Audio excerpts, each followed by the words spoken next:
Dekat tangan aku ni adalah satu kad emas fizikal daripada Public Gold, yang mana pada tanda harga RM285 1 gram.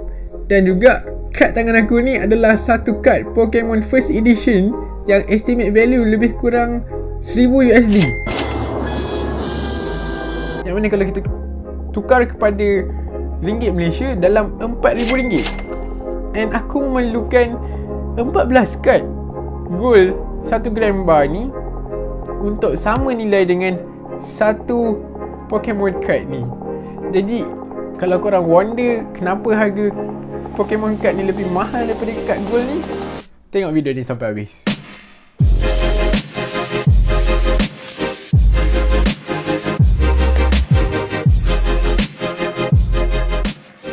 Hai, kembali lagi and selamat datang ke channel aku. Nama aku Adam Haikal. And pada hari ni aku nak kongsikan kenapa kad Pokemon ni lebih mahal daripada gold card ni.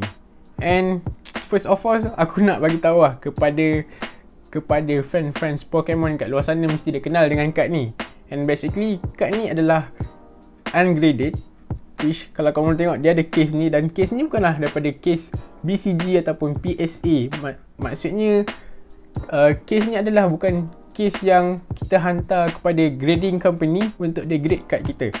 So untuk pengetahuan korang, Pokemon card ni boleh kita tahu value sebenarnya kalau kita hantar kepada grading card company ni.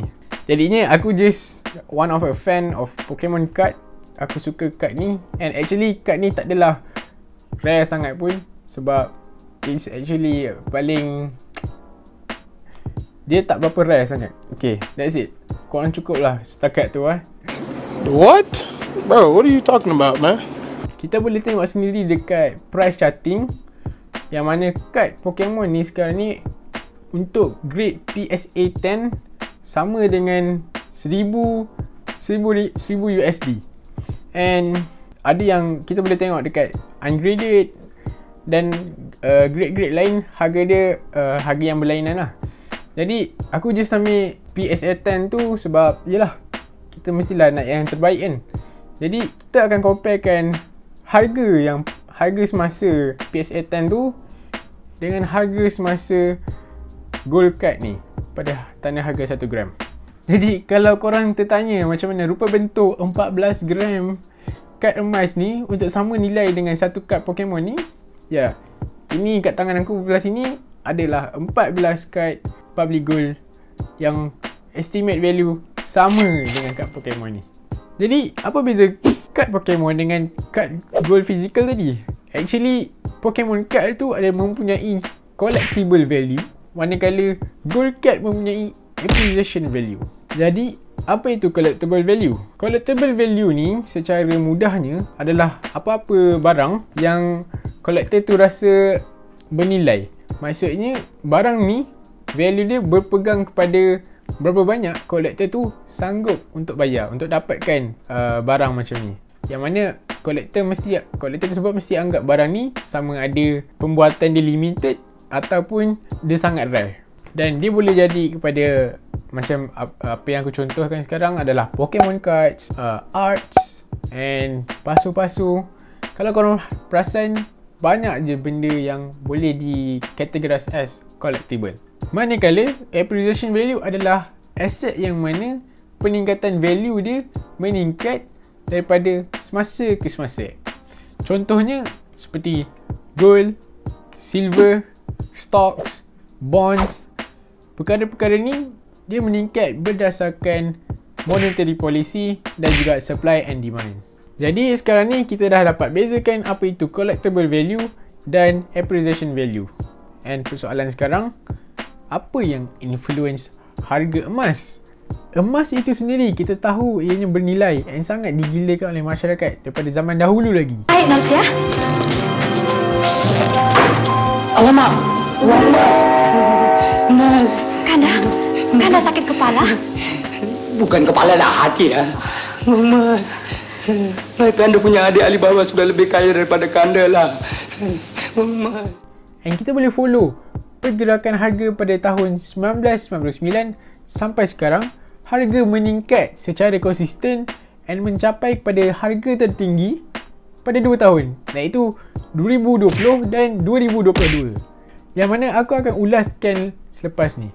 Dan pada tahun 1971, Presiden Nixon, Presiden ke-37 Amerika Syarikat, telah membanish gold standard. Maka price gold ni dia bergantung pada supply and demand dan monetary policy. Jadi daripada situ, implikasinya kita boleh lihat pergerakan emas secara signifikan boleh turun mendadak and menaik mendadak. Basically mengikut supply and demand dan monetary policy tadi. And ada beberapa faktor juga tentang peningkatan harga emas ni. Contohnya dari segi geopolitik. Macam yang kita tahu sekarang ni, contohnya Rusia dan Ukraine sekarang tengah bergelut dalam peperangan. Dan hal ini menyebabkan ekonomi kedua negara jatuh. Secara tak langsung, harga emas akan meningkat sewaktu geopolitik goyah macam ni. So, perkara ni jugalah yang menyebabkan emas mencapai harga tertinggi pada tahun 2022 ni. Jadi, itu adalah sedikit sebanyak tentang apa yang influence harga emas ni. And ya, kita tahu yang emas ni kita boleh simpan dan kita boleh jadikan sebagai investment dalam jangka masa panjang. But, now back to the question. Jadi, boleh ke collectible item ni dijadikan sebagai investment? Sebab kita tahu collectible item ni meningkat juga harga dia. Daripada dulu kita beli booster pack yang kecil tu dalam tanda harga dalam RM6 ke RM5. Sekarang kita boleh dapat harga booster pack tu dalam RM20. And kad ini saja bernilai RM4,000. Jadi, jawapan aku yes and no. Yang mana kalau kita ambil dari segi yes, collectible item ni boleh dijadikan sebagai satu investment, adalah kita tengok kepada market collectible kita tu. Contohnya macam Pokemon card ni. Pokemon card ni dia ada satu community yang mana stands out, and community ni sangat aktif. So dari segi pricing, dari segi volatility dalam market untuk collectible ataupun peminat untuk membeli ada. Misal kata kita punya collectible item tu mempunyai volatility yang sikit, and dia tak ada strong background daripada segi orang yang collect item tu. Contoh macam pasu, yang pasu-pasu antik. Well, aku tak tahu sangat pasal background pasu-pasu antik ni punya community. Tapi apa yang aku nak jelaskan adalah, kalau volatility untuk pasaran tu ataupun market untuk collectible item tu rendah, well, it's not a good for investment lah. Jadi perkara ni aku dapat buktikan dengan aku bagi satu analogi. Ada 10 orang dekat depan aku ni, and semua orang ni mempunyai RM500 yang mereka perlu habiskan, perlu berbelanja. Dan senario pertama, aku offer kad Pokemon ni pada tanda harga RM500. And aku yakin dan pasti dalam 10 orang ni mungkin hanya 2 atau 3 orang je yang kenal tentang figura Pokemon ni. And dalam 3 orang tu tak tentu lagi mereka akan beli kalau mereka tu bukan fanatik. Tapi senario kedua, aku offer dan aku jual gold card ni pada tanda harga RM500. Daripada 10, pasti 7 ataupun 8 daripada 10 orang tu tahu akan nilai emas, and daripada 8 tu mungkin 4 ataupun 5 daripada 8 orang tu berminat nak beli emas. Jadi kat situlah apa yang aku maksudkan volatility.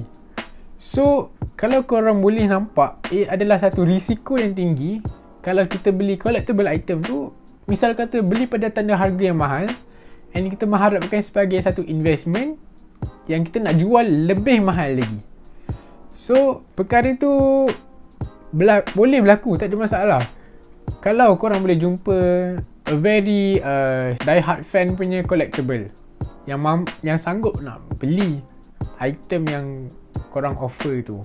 Jadi itulah jawapan yang aku akan bagi. Kalau orang tanya collectible item ni boleh dijadikan sebagai investment ke? Yes and no, berdasarkan apa yang aku dah cakapkan tadi. Jadi kalau korang rasa video aku ni bermanfaat, jangan lupa untuk subscribe dan tekan button like untuk aku rasa lebih memotivasi lepas ni untuk buat lagi banyak video. And kalau korang ada idaman ataupun cita-cita nak menyimpan gold, sama ada fizikal ataupun digital, aku ada sediakan link WhatsApp kepada public gold agent yang certified, iaitu mak aku sendiri. And yeah, dia boleh guide and mentor korang cara macam mana nak menyimpan emas ni. And see you guys in the next video.